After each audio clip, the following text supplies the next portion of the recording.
요시안 우리 하나님의 말씀은 고린도후서 8장입니다. 우리 6절부터 12절 말씀까지 제가 여러분들에게 봉독을 해드리도록 하겠습니다. 고린도후서 8장 6절부터 12절 말씀까지가 되겠습니다. 그러므로 우리가 기도를 권하여 그가 이미 너희 가운데서 시작하였은즉 이 은혜를 그대로 성취하게 하라 하였노라. 오직 너희는 믿음과 말과 지식과 모든 간절함과 우리를 사랑하는 이 모든 일에 풍성한 것 같이 이 은혜도 풍성하게 할지니라. 내가 명령으로 하는 말이 아니요 오직 다른 이들의 간절함을 가지고 너희의 사랑의 진실함을 증명하고자 함이로라. 우리 주 예수 그리스도의 은혜를 너희가 알거니와 부유와 신비로서 너희를 위하여 가난하게 되심은 그의 가난함으로 말미암아 너희를 부유하게 하려 하심이라. 이 일에 관하여 나의 뜻을 알리노니 이 일은 너희에게 유익함이라. 너희가 1년 전에 행하기를 먼저 시작할 뿐 아니라 원하기도 하였은즉 이제는 하던 일을 성취할지니 마음이 원하던 것 같이 완성하되 있는 대로 하라. 할 마음만 있으면 있는 대로 받으실 터이요 없는 것은 받지 아니하시리라. 아멘. 기도하겠습니다. 하나님 아버지 은혜와 사랑을 진심으로 감사합니다. 오늘도 우리가 거룩한 주의 날, 특별히 백향목교회 27주년을 기념하며 하나님을 예배할 수 있는 은혜를 베풀어 주심을 감사를 드립니다. 백향목교회의 머리가 되시고 백향목교회의 주가 되신 주께서 예배를 통해서 영광을 받으시며 예배 가운데 주의 거룩하신 뜻을 말씀을 통해서 우리 가운데 밝히 드러내시기를 원합니다. 말씀을 들을 때 우리의 마음의 문을 열어주시고 우리의 길을 열어주옵소서. 예수님 이름으로 기도하옵나이다. 아멘. 할렐루야.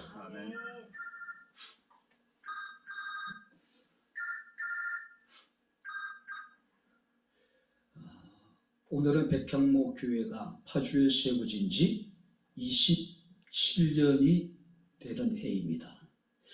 여러분들이 부추보 전면에 보게 되면은 저도 오늘 순간적으로 깜짝 놀랐어요.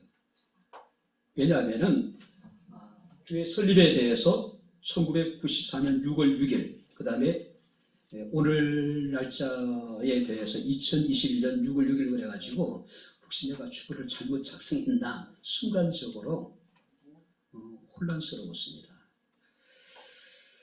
27년 전에 하나님께서 백향목교회를 이곳에 세우시고 또 그 27년의 세월 속에서 우리는 십수년을 불같은 시험을 우리는 당하고 불같은 시험 속에서도 우리는 참고 견디며 오늘이 이르기까지 우리는 힘든 시간을 보내왔던 것이 사실입니다.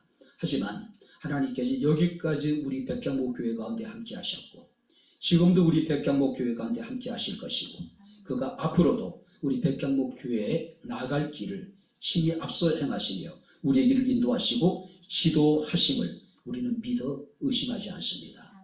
지난 27년 동안 함께 하신 하나님께 감사와 영광을 돌리고 뿐만 아니라 이 불같은 시험 속에서 변함없이 주를 사랑하고 교회를 사랑한 우리 사랑하는 모든 성도님의 진심으로 감사를 드립니다. 우리가 창세기 29장 말씀을 보게 되면은 야곱이라고 하는 인물이 라헬이라고 하는 여인을 사랑하게 되죠. 그래서 계약을 하죠.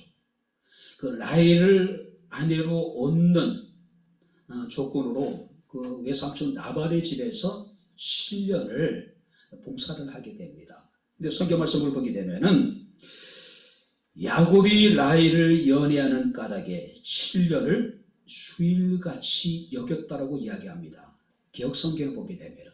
근데 우리가 사용하고 있는 개혁 개정에 보게 되면은 야곱이 그를 사랑하는 까닭에 7년을 며칠같이 여겼다라고 말씀하고 있습니다.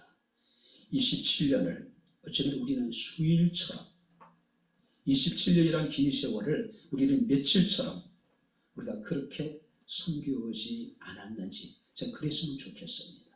그죠? 참 지루하고 힘든 시간이었다. 그렇게 된다라면은 참 곤란스럽겠죠. 그렇지 않습니까? 자, 오늘 우리는 27주년을 맞이하면서 교회란 무엇일까? 라고 하는 질문을 하게 됩니다. 우리가 신약 성경의 교회에 대해서 에클레시아라고 이렇게 기록되어 있습니다. 하나님의 불러심을 받은 사람들, 특별한 목적을 위해서 특별히 하나님의 부르심을 받은 사람들의 모임, 그것이 교회입니다.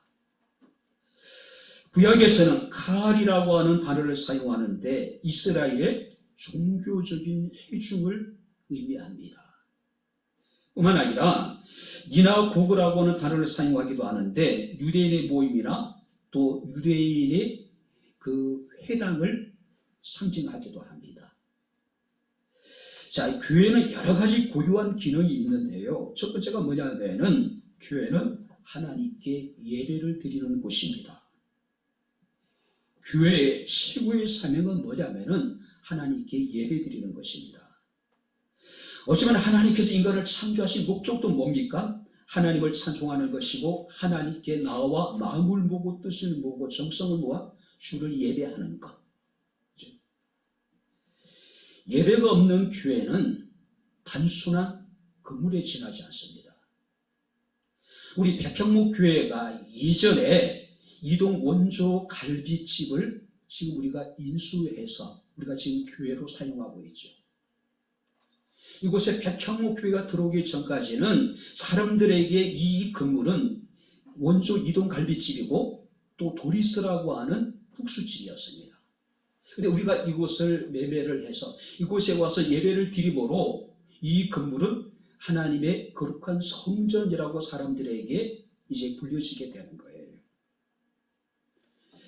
아무리 화려하게 건물을 지었다 하더라도 예배가 없으면 그곳은 성전이 될 수가 없는 겁니다. 우리가 예배를 잃어버린 성도라고 하는 것은 이미 성도로서의 생명력을 잃어버린 사람들입니다. 예배가 너무나도 소중하기 때문에 마귀는 할 수만 있다면 우리들로 하여금 예배를 드리지 못하도록 끊임없이 우리를 방해하고 있어요. 특별히 히브리서 10장 25절 말씀을 보게 되면은 말세가 되게 되면은 모이기를 피하는 사람들이 많이 일어나게 될 것이라고 이야기를 하고 있습니다. 그래서 히브리서 기자는 너희는 모이기를 피하는 어떤 사람들의 습관과 같이 하지 말고 우리로 하여 모이기를 힘쓰라고 말씀을 하고 있어요. 우리는 어떤 상황 속에서도 예배를 지켜야 되는데 우리가 거룩한 주의 날을 우리가 끝까지 지켜야 되는데 우리는 어떻습니까? 작은 일만 생겨도 그것을 빌미로 그것을 핑계 삼아서 우리는 예배를 포기해버릴 때가 얼마나 많은지 모릅니다. 어쩌면 말세를 사는 우리 그리스도인들에게 주일 성수는 예배라고 하는 것은 신앙의 최후의 보루예요. 포기할 수 없는 겁니다. 양보할 수 없는 거예요. 타협할 수 없는 거예요. 절대적인 거예요. 그래서 요한복음 4장 23절에 아버지께 참되게 예배하는 자들은 영과 진리로 예배할 때가 오노니 곧 이때라. 아버지께서는 이렇게 자기에게 예배하는 자들을 찾으신다라고 말씀을 하고 있습니다. 한번 따라해 보시기 바랍니다. 곧 이때라. 지금이라는 거죠. 지금 하나님께서는 영과 진리로 예배하는 자들을 찾으시고 그런 자들을 기뻐하신다는 이야기예요. 두 번째 교회의 기능이 뭐냐 하면은 교회는 만민이 기도하는 곳이라고 하는 사실입니다. 그래서 우리가 마가복음 11장 17절에 주께서는 이에 가르쳐 이르시되 기록된 바 내 집은 만민이 기도하는 집이라 칭함을 받으리라 하지 아니하였느냐. 너희는 강도의 소굴을 만들었다라고 책망을 합니다. 교회는 바로 만민이 나와서 하나님께 기도하는 곳. 그래서 우리가 열왕기상 8장에 보게 되면은 솔로몬이 성전을 하나님 앞에 봉헌하고 하나님 앞에 기도합니다. 그들이 범죄했을 때에, 그들이 적국의 전쟁에서 패하게 되었을 때에, 그들이 기근이 생기고 전염병이 생기고, 그들이 전쟁에 나아가게 될 때에, 그들이 또 전쟁에 패해서 포로로 사로잡혀 가게 될 때에 이곳을 향해서 기도하거든 주께서 우리의 기도를 들으시고, 또 이방인들이라도 그들이 성전을 향해서 하나님께 기도할 때에 하나님께서 그들의 기도를 들으시고 그들의 일을 돌보아 주시기를 하나님께 기도하고 있어요. 그제 하나님께서 여러분들이 열왕기상 9장 3절 말씀을 보게 되면은 내 기도와 내가 네 앞에서 간구한 바를 들었은즉 나는 내가 건축한 이 성전을 거룩하게 구별하여 내 이름을 영원히 그곳에 두며 내 눈길과 내 마음이 항상 거기 있으리니. 할렐루야. 하나님의 이름을 영원히 이곳에 두시고 하나님의 눈길과 하나님의 마음이 늘 이곳에 계시다라고 말씀을 하고 있는 겁니다. 이곳에서 우리의 예배를 받으시고 이곳에서 우리의 기도를 들으시고 응답하시겠다는 이야기예요. 세 번째 교회의 기능이 뭐냐면은 교회는 복음을 전하는 곳입니다. 오직 성령이 너희에게 임하시면 너희가 권능을 받고 예루살렘과 온 유대와 사마리아와 땅끝까지로 내 증인이 되리라고 말씀을 하고 있어요. 우리가 마가복음 1장 35절 39절 말씀을 보게 되면 예수께서 새벽 미명 시간에 일어나서 한적한 곳에 가서 기도하셨습니다. 그때 예수의 기적을 체험했던 많은 사람들이 예수를 찾아요. 예수께서 말씀하십니다. 우리가 다른 가까운 마을로 가자. 거기서도 전도하리니 내가 이를 위하여 왔노라. 예수께서 이 땅에 오신 목적이 뭐냐면은 많은 사람을 전도하기 위해서 이 땅에 오셨다는 이야기예요. 교회가 하는 일이 참 많지만 그 중에 제일 우선적으로 해야 될 일이 무엇일까요? 복음을 전하는 일입니다. 이것이 이 땅에 주께서 피로 세우신 교회의 존재의 목적이기도 하고요. 우리나라 같은 경우는 급속하게 출산율이 낮아지죠. 많은 사람들은 인구 절벽에 부딪혔다고 이야기를 합니다. 그 결과 어떤 일이 벌어지게 되면은 예전에는 동네마다 한두 개씩 있던 산부인과 의원들이 다 사라져버렸어요. 거의 사라져버렸습니다. 왜냐하면 사람들이 출산을 하지 않으니까 산부인과 병원들이 폐업을 할 수밖에 없는 거죠. 교회도 마찬가지입니다. 영혼을 구원하는 일에 교회가 전념하지 않는다면 하나님의 교회는 점점 사라질 수밖에 없을 것이라는 거죠. 그리고 또 하나 여러분들이 중요한 교회의 기능인데 바로 그것이 뭐냐면 구제하는 일입니다. 봉사하는 일이에요. 제가 구제라고 하는 단어의 사전적인 의미를 찾아보니까 불행이나 죄를 만난 사람들, 고통받고 어려움 가운데 있는 사람들을 도와주거나 제도하는 일. 그 제도가 뭔지 다시 찾아봤습니다. 고해 바다에서 그들을 건지셔서 열반으로 들어가는 게 불교적인 용어더라고요. 구제라고 하는 것은 불행이나 죄를 만난 사람들, 고통받고 어려운 가운데 있는 사람들을 건져주는 것, 도와주는 것, 이것이 구제라고 하는 거예요. 자, 근데 이 구제라는 특징이 뭡니까? 자신의 것을 나누는 겁니다. 자신의 것을 비우는 거예요. 자, 그런데 성경에 우리에게 이렇게 이야기하고 있습니다. 흩어 구제하여도 더 부하게 되는 일이 있나니 과도히 아껴도 가난하게 될 뿐이다. 굉장히 역설적이지 않습니까? 구제라고 하는 것은 자신의 것을 나누는 것이고 자신의 것을 비우는 것인데 오히려 우리가 흩어 구제하게 될 때에 더욱 우리가 부하게 된다는 사실이에요.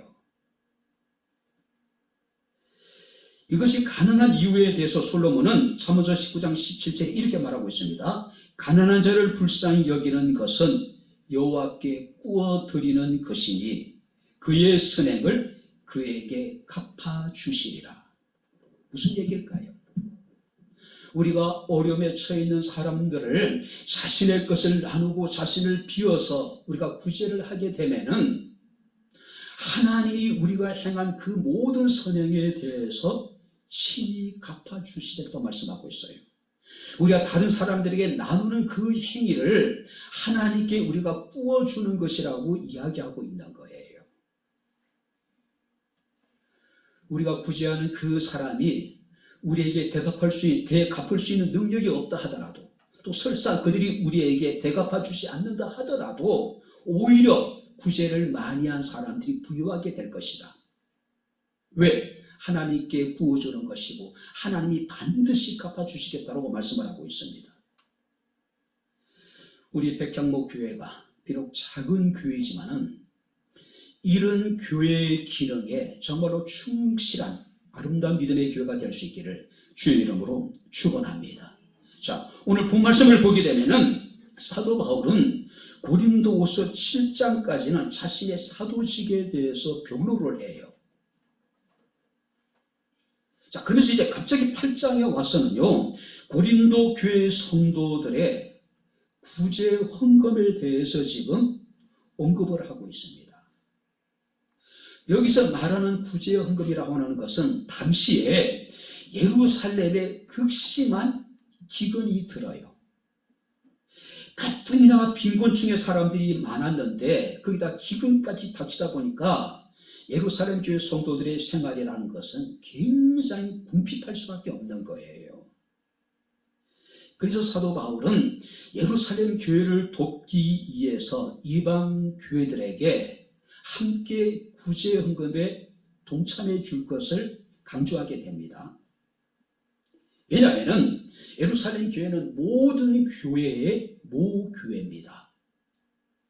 뿐만 아니라 영적인 양식의 공급처이기 때문에 그 예루살렘 교회가 지금 어려움을 겪고 있는데 그 예루살렘 교회를 이방 교회들이 돕는 것은 정당한 의무라고 지금 강조하고 있는 거예요. 특별히 사도 바울은 고린도 교회가 어려움을 겪고 있는 예루살렘 교회를 돕는 이 일에 대해서 하나님의 일을 성취하는 것이라고 지금 규정을 하고 있는 거예요. 너희가 예루살렘 교회를 통해서 주의 복음이 많은 이방 나라에 선포되어지게 되고 예루살렘 교회를 통해서 너희가 영적인 영양분을 공급을 받았으니 예루살렘 교회가 어려움을 겪고 있는 지금 너희가 이제 예루살렘 교회를 도와주라는 이야기예요. 그리고 어려움을 겪는 예루살렘 교회를 도와주는 것을 하나님의 은혜를 성취하는 것이라고 지금 이야기하고 있는 거예요. 특별히 여러분들이 6절 말씀을 보시기 바랍니다. 그러므로 우리가 기도를 권하여 그가 이미 너희 가운데 시작하였은즉 이 은혜를 그대로 성취하게 하라. 한번 따라해 보시기 바랍니다. 이 은혜를 그대로 성취하게 하라. 이 은혜를 그대로 성취하라는 이야기예요. 뿐만 아니라 7절 말씀을 보게 되면은 오직 너희는 믿음과 말과 지식과 모든 간절함과 우리를 사랑하는 이 모든 일에 풍성한 것 같이 이 은혜도 풍성하게 할지니라. 자, 여기 보세요. 다른 교회를 도우는 것, 어려움을 겪고 있는 사람들을 구제하는 일은 하나님의 은혜를 성취하는 것이래요. 그리고 그 하나님의 은혜를 성취하되 풍성하게 하라고 지금 이야기하고 있는 거예요. 그리고 9절에 보게 되면 이렇게 얘기합니다. 우리 주 예수 그리스도의 은혜를 너희가 알거니와 부요하신 이로써 너희를 위하여 가난하게 되심은 그의 가난함으로 말미암아 너희를 부요하게 하려 합니다. 하나님이 우리에게 하나님의 은혜를 성취하는 자가 되래요. 하나님께서 우리 백향목 교회라 이건 너희는 하나님의 은혜를 성취하는 교회가 되라고 말씀을 하고 있습니다. 이것은 우리를 가난하게 만들기 위한 것이 아니라 오히려 하나님은 우리가 하나님의 은혜를 성취함으로 우리가 부유한 사람이 되기를 원하셔서 너희는 풍요한 가운데, 풍성한 가운데 하나님의 은혜를 성취하라는 이야기예요. 자, 그렇다면은 우리가 말씀을 통해서 구체적으로 하나님의 은혜를 성취한다는 것은 어떤 의미일까? 우리가 많은 것을 나눔으로 우리가 하나님께서는 부유하게 되기를 원하시는데 하나님의 부유함을 누릴 수 있는 성도의 삶은 어떤 삶인가? 그런 교회는 어떤 교회인가? 자, 오늘 말씀을 살피면서 우리가 함께 은혜를 나누도록 하겠습니다. 자, 먼저 이제 6절로 우리 다시 한번 돌아보겠습니다. 다 같이 읽겠습니다. 그러므로 우리가 기도를 권하여 그가 이미 너희 가운데서 시작하였은즉 이 은혜를 그대로 성취하게 하라 하였노라. 이미 시작한 것을, 이미 너희가 원했던 그 일을 끝까지 성취하라. 무슨 얘기입니까? 너희가 하나님의 은혜를 끝까지 성취하라. 예루살렘 교회가 굉장히 어려움을 겪게 되자 바울은 자신이 복음을 전한 그 이방 교회 성도들에게 예루살렘을 교회 성도들을 돕기 위한 구제 헌금에 참여해 줄 것을 요구하게 됩니다. 자, 제일 먼저 반응한 교회가 바로 이 고린도 교회예요. 자, 고린도 교회가 예루살렘 교회를 돕기 위해서 구제 헌금을 시작했다는 이야기는 그 지역의 다른 교회들에게 굉장히 자극이 되었던 것 같습니다.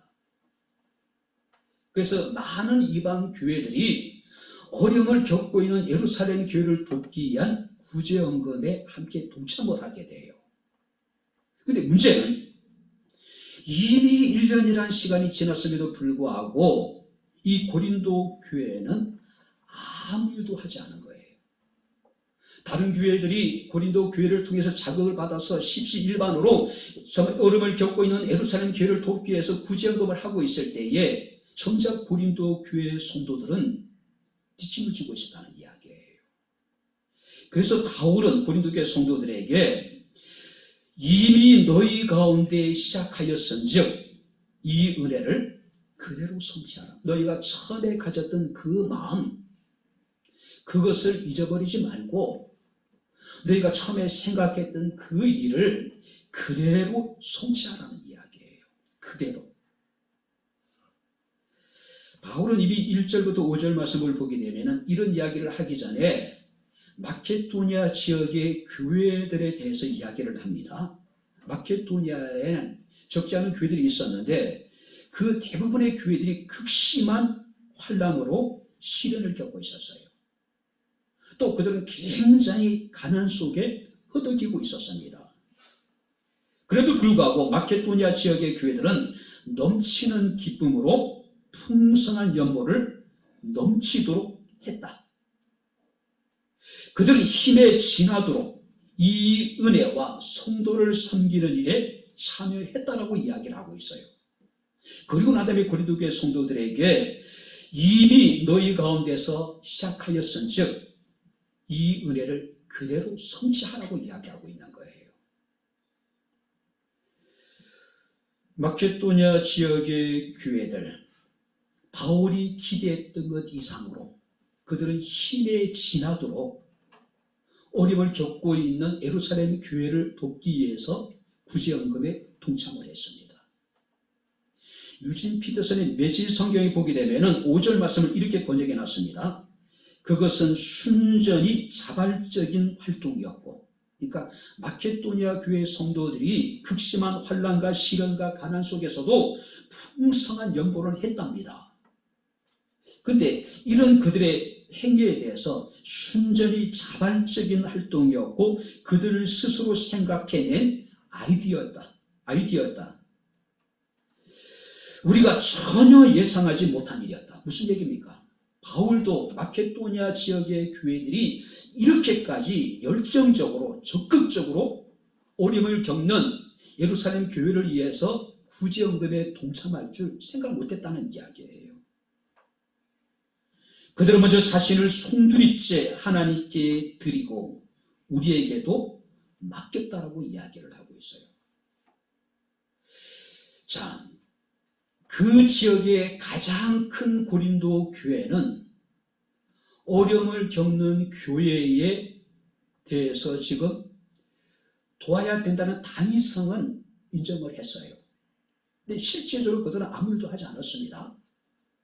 근데 가장 어려움을 많이 겪고 있는 마케도니아 지역의 작은 교회들은 다른 사람들이 기대했던 것 이상으로 놀랍도록 어려움을 겪는 예루살렘 교회를 돕기 위해서 구제헌금에 참여했다는 이야기예요. 바울은 마케도니아 교회 이야기를 하면서 고린도 교회 성도들에게 이미 시작하였은즉 그대로 성취하라고 이야기하고 있어요. 특별히 10절 말씀을 보게 되면은 너희가 1년 전에 행하기를 먼저 시작하였을 뿐 아니라 원하기도 하였지 않느냐. 11절 가니까 이제는 하던 대로 해라. 하던 대로 해라. 자, 여기 보시기 바랍니다. 우리가 어떤 일을 시작하는 것도 중요하죠. 우리가 어떤 일을 시작하는 것도 그렇게 쉬운 일은 아닙니다. 근데 더 중요한 건 뭡니까? 우리가 어렵게 시작한 그 일을 끝까지 우리가 이뤄내는 것. 만약에 우리가 어떤 선한 의도로 어떤 일을 시작했다면 우리는 반드시 그것을 성취하는 것이 더 중요한 일이라는 이야기예요. 특별히 여러분들이 그 일이 주님을 위한 선한 일이라면 반드시 우리가 성취해야 되는 것이 당연한 것이고, 만약에 우리가 그 일이 성령의 감동하심을 받아서 시작한 것이라면 더더욱이 우리가 끝까지 그 일을 우리가 완성하는 것이 중요한 일이라는 거예요. 우리는 처음에 시작했던 초심을 쉽게 잃어버릴 때가 얼마나 많은지 모릅니다. 우리 백향목 교회도 마찬가지입니다. 백향목 교회의 뿌리는 어쩌면 인천 가정동에 시작되어졌던 만민교회입니다. 1991년 6월 6일 날 하나님 앞에 설립 감사 예배를 드렸습니다. 그리고 3년 후에 이것으로 파주로 이전을 하게 됩니다. 어려움 가운데 첫 주부터 모든 헌금의 10의 1조를 떼어서 성경금으로 사용을 했어요. 지금까지. 물론 교회가 굉장히 어렵고 힘들었을 때에 오랫동안 성교 헌금을 우리가 드리지 못했던 그런 시기도 있긴 했습니다. 30년 전에 첫 예배를 드리면서 교회 헌금의 10분의 1을 띄어서 성경금으로, 그 교회가 지금 강원도 춘천에 있는 다감교회예요. 다감교회. 거기서부터 백향목 교회에 그 성교가 시작이 되어진 거예요. 하나님께서 우리에게 말씀하십니다. 너희가 처음에 시작했으니 그 일을 그대로 성취하라고요. 우리 백향목 교회가 그런 교회가 되었으면 좋겠습니다. 우리로 하여금 일을 시작하게 하신 분이 하나님이시고 그 일을 감당할 수 있는 능력을 주신 분도 하나님이시기 때문에 우리가 끝까지 처음에 시작한 그 일, 나누고 선교하고 우리 교회를 키우는 그 일을 감당해 나갈 수 있는 우리 백향목 교회, 우리 백향목의 모든 성도들이 다 될 수 있기를 주의 이름으로 축원합니다. 그러시면 좋겠어요. 두 번째 말씀을 보시기 바랍니다. 자, 7절을 우리 다시 한번 같이 읽겠습니다. 오직 너희는 믿음과 말과 지식과 모든 간절함과 우리를 사랑하시는 이 모든 일에 풍성한 것 같이 이 은혜도 풍성하게 할지어다. 처음에 시작한 그 일을 그대로 성취하랍니다. 하나님의 은혜를 성취하는 그 일에 대해서 너희는 양보하지 말고 타협하지 말고 초심을 잃어버리지 말고 그 일을 계속해 나가라는 이야기예요. 뿐만 아니라 두 번째 뭐라고 얘기합니까? 바로 이 은혜에 너희가 풍성하기를 원한다. 체면치레, 최소한의 그런 우리가 일을 하는 것이 아니라 풍성하게. 마케도니아 지역의 교회들이 그랬습니다.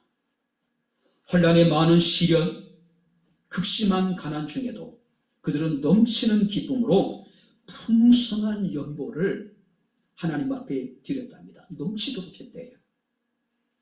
기대 이상으로 힘에 지나도록 자원하여 그들은 그 일을 행했다는 이야기예요. 우리 교회가 그랬으면 좋겠어요. 비록 외부에서 보기에 작은 교회입니다. 어쩌면 아직까지 우리는 개척교회 수준에 지나지 않는 교회예요. 자, 그럼에도 불구하고 하나님의 은혜를 성취함에 있어서는 어떤 교회보다도 풍성한 교회가 될 수 있기를 우리는 기대해 봅니다. 할렐루야. 우리는 지금까지 그렇게 왔어요. 그렇지 않습니까? 특별히 여러분들이 바울은 고린도 교회 성도들에게 모든 일에 풍성한 것 같이, 자, 여기서 모든 일이라고 하는 것은 고린도 교회 성도들의 믿음, 고린도 교회 성도들의 말, 고린도 교회 성도들의 지식, 고린도 교회 성도들의 어떤 간절함, 또 바울을 사랑하는 그 마음, 이 모든 일에 너희가 풍성했던 것처럼 너희도 하나님의 은혜를 성취하는 이 일에 풍성하라고 이야기하고 있는 거예요. 특별히 여러분들이 여기서 우리가 7절에 보게 되면은 여기서 믿음이라고 하는 것은 하나님에 대한 거룩한 신뢰, 또 말이라고 하는 것은 복음을 바르게 증거할 수 있는 능력, 또 이제 지식이라고 하는 것은 그 복음이 구체적으로 우리의 삶에 적용이 되는 능력, 또 간절함이라고 하는 것은 복음에 대한 열정, 그리고 그들은 목회자인 바울을 정말로 뜨겁게 사랑했다는 이야기예요. 너희가 이 모든 일에 풍성했던 것처럼 너희가 하나님의 은혜를 성취하는 일에도 너희가 풍성했으면 좋겠다. 풍성했으면 좋겠다. 자, 믿음도 있었습니다. 복음을 지혜롭게 증거할 수 있는 능력도 있었어요. 복음을 구체적으로 삶에 적용할 수 있는 그들은 능력도 있었습니다. 정말로 복음에 대한 뜨거운 열정도 있었습니다. 바울에게도 보여준 정말로 순수한 뜨거운 사랑도 있었어요. 자, 그래도 불구하고 이 고린도 교회에 한 가지 부족한 것이 있었습니다. 바로 그것이 뭐냐면은 여기서 이 은혜라고 표현된 이웃에 대한 실제적인 섬김이 없었다는 이야기예요. 우리가 요한계시록에 보게 된 에베소 교회가 등장을 합니다. 에베소 교회는 그야말로 나무랄 데가 없는 거의 완벽한 교회예요. 그런데 이 에베소 교회에 한 가지 부족한 것이 있었어요. 그것이 뭡니까? 처음의 사랑을 그들이 잃어버린 거예요. 성지순례 에베소 교회 틀을 가봤습니다. 결국 처음에 그 사랑을 잃어버린 에베소 교회는 잡충 아닌 무성한 폐가 되어질 수밖에 없는 거예요. 오늘 믿음도 있었고 말의 능력도 있었고 지식도 있었고 모든 간절함도 있었고 목회자에 대한 뜨거운 순수한 사랑도 있었습니다. 그러나 한 가지 고린도 교회에 부족한 것은 바로 하나님의 은혜를 성취하는 일에 있어서 그들은 부족했다는 이야기예요. 바로 그 은혜라는 게 뭡니까? 이웃에 대한 실제적인 섬김이 고린도 교회 성도들에게 교례되어져 있었다는 이야기예요. 야고보는 야고보서 1장 26절에 하나님 아버지 앞에서 정결하고 더러움이 없는 경건은 고아와 가부를 그 환난 중에 돌보고 또 자기를 지켜서 새 속에 물들지 아니하는 그것이라고 이야기를 하고 있어요. 우리가 이웃에 대한 실제적인 섬김이 은혜라고 여기에 표현되어지고 있습니다. 혹지 않은 이 은혜에 대해서 우리의 의무가 아니라 그리스도인이 누릴 수 있는 최고의 특권이라고 이야기하고 있어요.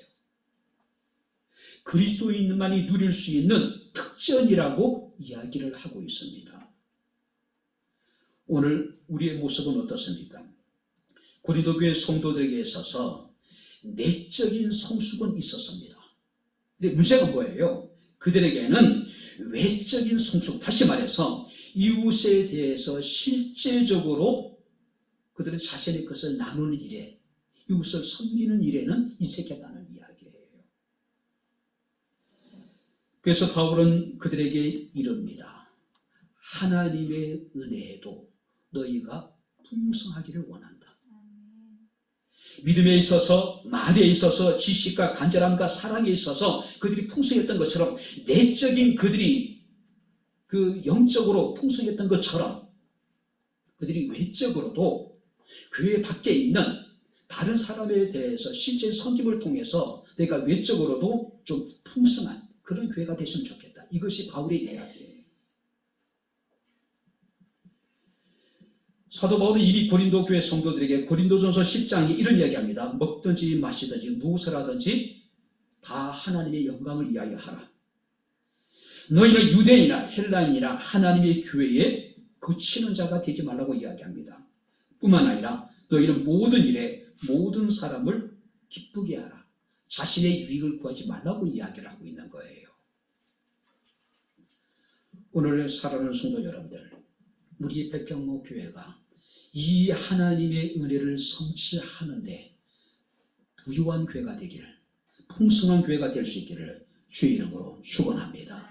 많은 사람들이 그 얘기를 합니다. 어렸을 때 그런 얘기를 들었어요. 아이들 공부 안 하면은, 야 이놈아 배워서 남 주냐, 너 자신을 위해서 공부하라는 이야기죠.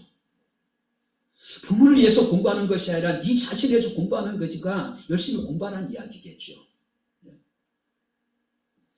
우리가 이것을 액면 그대로 만약에 자기 자신만을 위해서 공부한다면, 우리가 배워서 남을 주지 않는다라면 그가 초등학교, 중고등학교, 대학 정말로 많은 시간 동안 우리가 공부한 그 지식이 정말로 무슨 의미가 있을까요? 우리 그리스도인들은 배워서 남 주는 사람들이에요. 그죠? 남을 주지 않는다는 것은 그 배움이라는 것은 정말로 산지식이라고 이야기할 수 없는 거예요. 백경목교회가 내적으로도 성숙할 뿐만 아니라 이웃에 대한 실제적인 섬김에 있어서도 풍성한 아름다운 믿음의 교회가 될 수 있기를 주의 이름으로 축원합니다. 우리 교회가 끝까지 어떤 상황 속에도 포기할 수 없는 것, 양보할 수 없는 것, 바로 그것이 뭡니까? 구제하는 거예요. 우리가 주의 사랑을 우리가 나누는 겁니다. 비우는 거예요. 오늘 강단에 서서 잠시 이제 기도하면서 갑자기 그런 생각이 들더라고요. 2021년 백향목교회 설립 감사 헌금을 전에 우리가 자은하람 성교회 건축 헌금으로 드린다라고 이미 광고가 됐습니다. 만약에 헌금이 많지 않으면 어떻게 할까?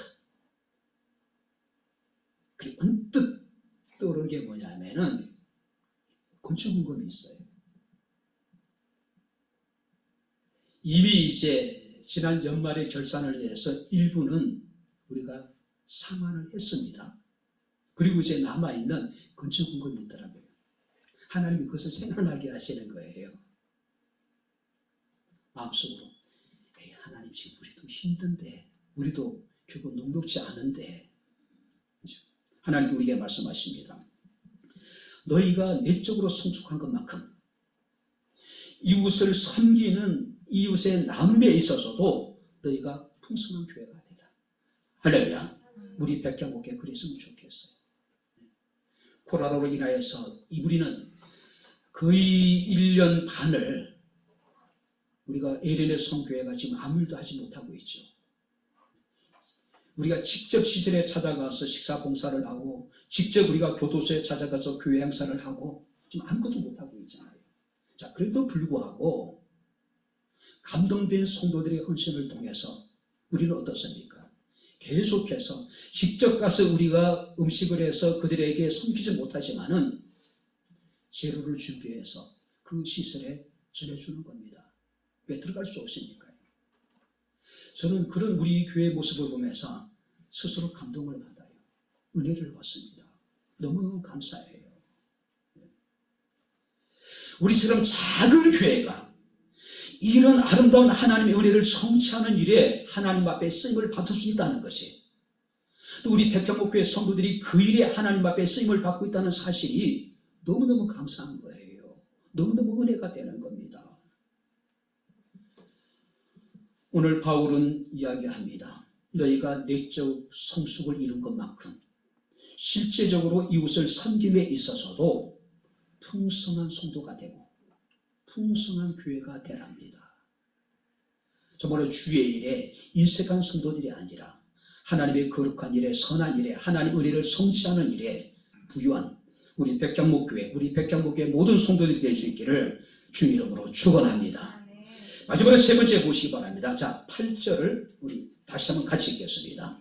내가 명령으로 하는 말이 아니요 오직 다른 이들의 간절함을 가지고 너의 사랑의 진실함을 증명하고자 함이로다. 하나님의 은혜를 성취함으로 하나님을 향한 우리의 사랑이, 이웃을 향한 우리의 사랑이 진실함이 증명되게 하라는 거예요. 그렇죠? 오늘 바울은 이야기합니다. 오직 다른 이들의 간절함을 가지고, 여기 다른 이들이라고 하는 것은 마케도니아 지역 교회들의 하나님을 향한 진실함, 그 믿음, 그 사랑을 가지고 너희도 하나님의 은혜를 성취함으로 하나님 향한 너희의 사랑이, 나를 향한 너희의 사랑이, 바로 이웃을 향한 너희들의 사랑이 진실하다는 것을 증명해라, 보여주라는 이야기예요. 특별히 여러분들이 진실함을 증명하라고 하는 의미는 시험하여 그것이 진실한지를 증명하라, 시험해보라는 이야기예요.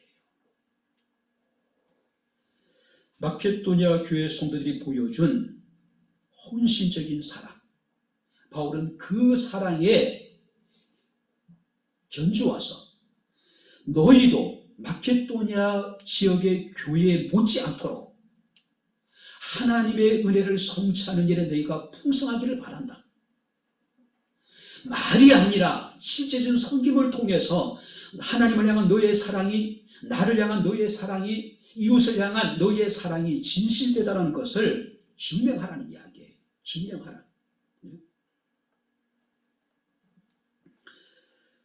실제적으로 너희가 말로만 지금까지는 예루살렘 교회 성도들이 겪는 어려움에 대해서 안타까워하고 우리가 도와야 되겠다라고 너희가 결정을 했는데, 말로만 하지 말고 실제적인 행함을 통해서 하나님 은혜를 성취함으로 너희의 그 정말 사랑이 진실한지를 사람들에게 보여주라는 이야기예요.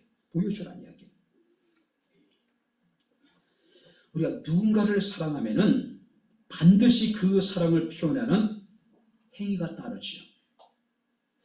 구체적으로 행동이 없는 사랑이라고 하는 것은 우리가 참되다라고 이야기할 수 없는 거예요. 야고보서 2장 26절에 행함이 없는 몸이 영혼이 없는 몸이 죽은 것 같이 행함이 없는 믿음은 죽은 것이래. 사랑도 마찬가지입니다. 표현되지 않는 사랑, 수고와 희생이 따르지 않는 사랑은 우리가 진실한 사랑이라고 이야기할 수가 없는 거예요. 내가 예루살렘 교회 성도들이 겪고 있는 상황에 대해서 안타까움을 느끼고 우리가 예루살렘 교회를 위해서 우리가 도와야 된다라고 너희는 이야기를 하지만은 실제적으로 너희는 그 안타까운 마음이 사랑으로 완성되지 않았다. 구체적으로 성취되지 않았다. 그러니 너희가 하나님의 은혜를 성취함으로 인하여서 너희의 그 사랑이, 너희의 그 순수했던 그 마음이 참되다는 것을 좀 보여주라는 이야기예요. 보여주라. 행함이 없는 사랑이 아니라 구체적으로 우리가 희생하고 헌신하는, 바로 행동하는 사랑으로 너희의 사랑의 참됨을 나타내라, 보여주라. 야고보서 2장에 보니까 14절부터 17절에 믿음이 있노라 하고 행함이 없으면은 무슨 유익이 있겠느냐라고 이야기를 합니다. 그래서 한 예를 들어요. 너의 가까운 형제나 자매가 헐벗고 일용할 양식이 없는데 말로만 평안하라, 덥게 하라, 배부르게 하라 하면, 그리고 그 몸에 쓸 것을 주지 않으면 무슨 유익이 있겠느냐. 자, 여기 보세요.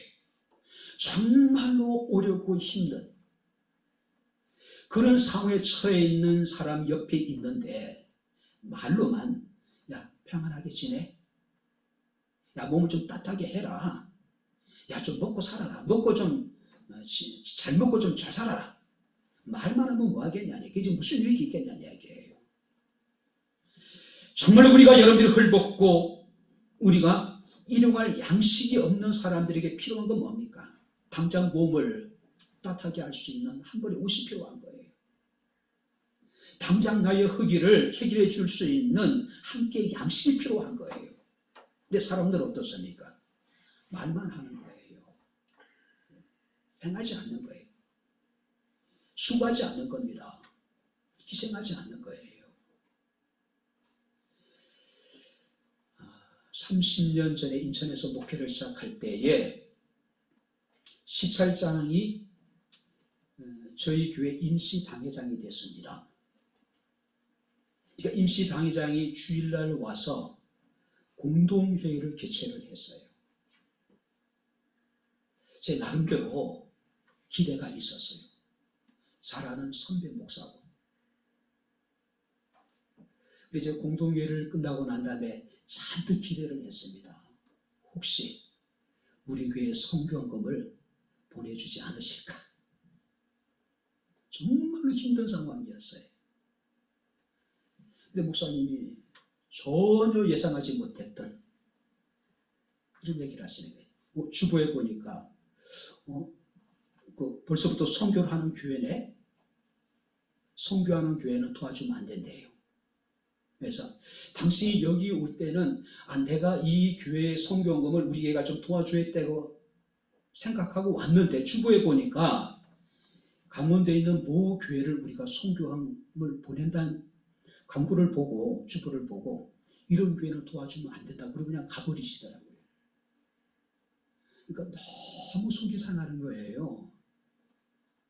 우리가 넉넉해서 우리가 저거로 도울 수 있는 형편이 있었기 때문에 선교하고 이렇게 나눈 것이 아니고 힘든 속에서도 이렇게 우리가 힘에 지나도록 이렇게 선교하고 있는데 다른 나라도 좀 도와주시면 얼마나 좋았을까.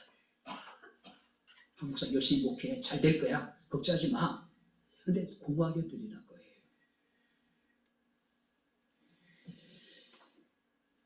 평안하라고 말만 한다면은, 몸을 따뜻하게 하라고 말만 한다면은, 야 밥이를 먹고 다니라고 말만 한다면은 그것이 무슨 유익이 있겠느냐. 실제적으로 우리에게 필요한 건 뭡니까? 굶주린 사람에 헐벗은 사람이 필요한 건 뭡니까?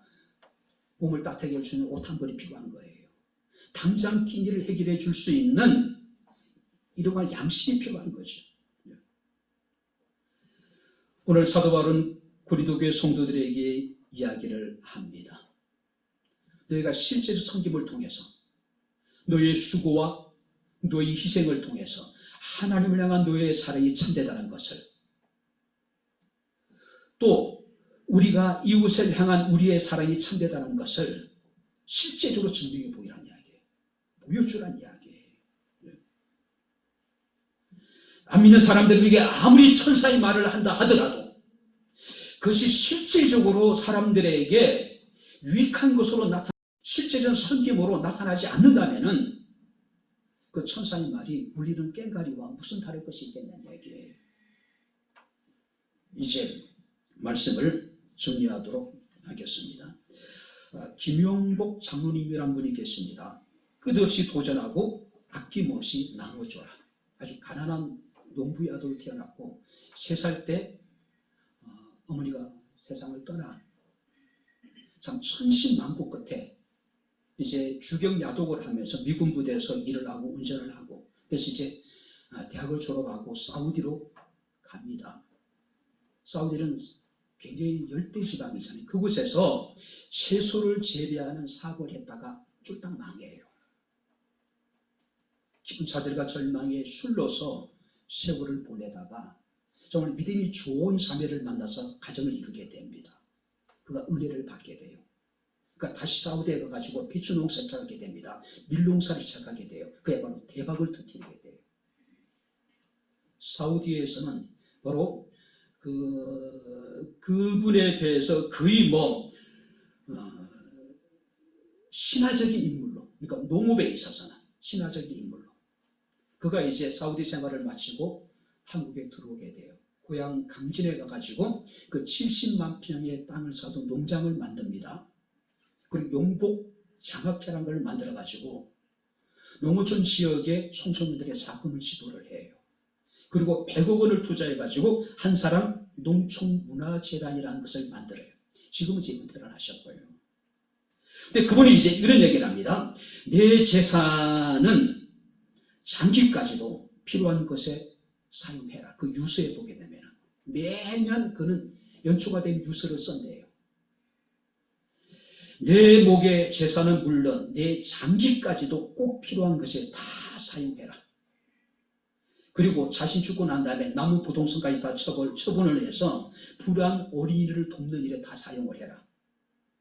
그래서 이제 그는 이런 얘기를 해요.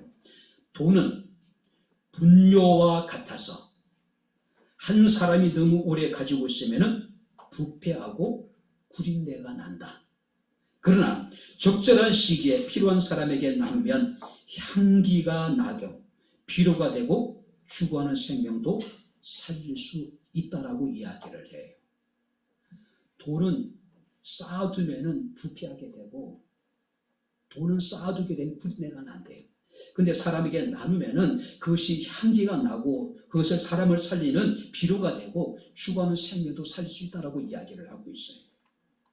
그는 이런 얘기합니다. 세상은 저에게 묻습니다. 당신은 무엇을 소유하고 있는가? 그러나 하나님은 나에게 묻습니다. 내 소유를 어떻게 사용했는가? 나는 이 물음에 당당하게 대답하는 종이 되고 싶습니다. 이것이 나의 간절한 소망이요, 이것이 나의 간절한 꿈이라고 이야기를 하고 있어요. 바랍니다. 우리 백향목 교회가 하나님의 은혜를 성취할 수 있는 교회가 될 수 있기를 바랍니다. 할렐루야. 잠시 한두 번 하는 것이 아니라 처음에 우리가 시작하면서 시작했던 그 일을 우리가 끝까지 성취하는 거예요. 주님 이 땅에 오시는 그날까지 우리는 하나님의 일을 성취하는 교회가 되어야 돼요. 뿐만 아니라 우리가 하나님의 일에 우리가 풍성한 교회, 정말 힘에 지나도록 우리의 전부를 우리가 비울 수 있고 나눌 수 있는 그런 교회가 됐으면 좋겠어요. 뿐만 아니라 우리가 아름다운 하나님의 이 은혜를 성취함으로 하나님을 향한 우리의 사랑이 참되다는 것을, 하나님을 향한 우리의 믿음이 참되다는 것을, 세상을 향한 우리의 사랑이, 이웃을 향한 우리의 사랑이 참되다는 것을 우리가 증명할 수 있는 그런 교회, 정말로 그런 교회, 우리 백향목교회 그런 성도들이 다 될 수 있기를 주 이름으로 축원합니다. 기도하겠습니다. 하나님 아버지, 하나님의 은혜와 사랑을 진심으로 감사를 드립니다. 백향목교회가 27주년을 맞이했습니다. 결코 녹록지 않았던 지난 세월 동안 아버지 하나님, 우리가 불같은 시험을 겪기도 하고 말할 수 없는 환난과 고통 속에서 아버지 하나님, 우리는 힘든 시간을 보내왔습니다. 그래도 불구하고 주께서 강한 손으로 백향목교회를 붙드시고 여기까지 인도하신 아버지 하나님이 감사합니다. 불같은 시험 속에서도 하나님의 은혜를 성취하는 일에 풍성한 교회 되게 하심을 감사를 드립니다.